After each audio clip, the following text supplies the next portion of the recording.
Good morning, guys. Just a quick video. I was busy prepping my tackle for the weekend, and I've realized that I do something a bit different with my hooks that saves me a lot of money on soft plastics. And it's a very simple conversion. All of you can do it. It requires one purchase. So we're all used to fishing a EWG hook. We've been brought up on fishing an EWG hook. But if you simply switch to a spring hook or spring lock hook, some people call it a frog hook or a swimbait hook, this hook is very versatile. I use it for 99% of my fishing at this stage, unless it's something very specific, like for instance punching. I will go to a punching hook, but for my general Texas rigging, I'll go to this guy. The reason being is that a EWG hook has a very rigid bend over here. So no matter how you rig it, eventually it's going to come loose like this, and then the fish is going to shake his head. With that momentum, the bait has nowhere to go but to tear off from the hook. In comparison, if you use a screw lock hook, you can already see that spring is free floating. It can go wherever it wants to. So essentially your hook and bait are separated. So in this case, the fish can shake his head and that hook will stay in place, but the bait can swing freely and will not tear free from the spring.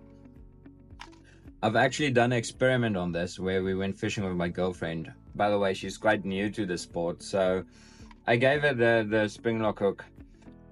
I found that it's a lot easier for beginners to rig a spring lock hook than it is to with an EWG hook. It's a simple concept. You just thread your bait on there and then you rig it. Whereas with a EWG hook, a lot of times they rig it too far or they rig it crooked. So the spring lock is also a lot more beginners friendly. To cut a long story short, we compared how many fish we caught. We were both using the exact same yummy dinghy. I call them yummy dingers, yum dingers. I caught on average with my EWG hook, I could land 3 to 4 fish on one bait. She would average 10 to 15 fish on one bait.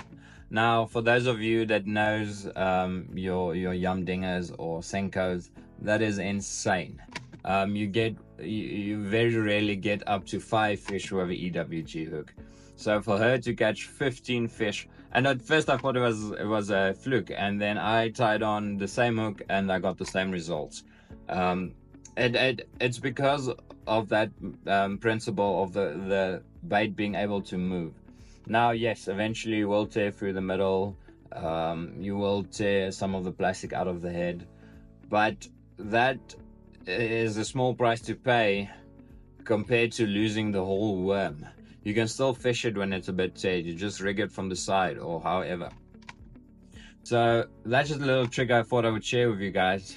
That's saved me a lot of money. We all know the price of soft plastics these days, and you will ruin yourself financially if you run for a packet or two every day you go fishing. So I hope this little trick helps you out, saves you a few bucks, and I can't wait to see you guys on the water. Cheers.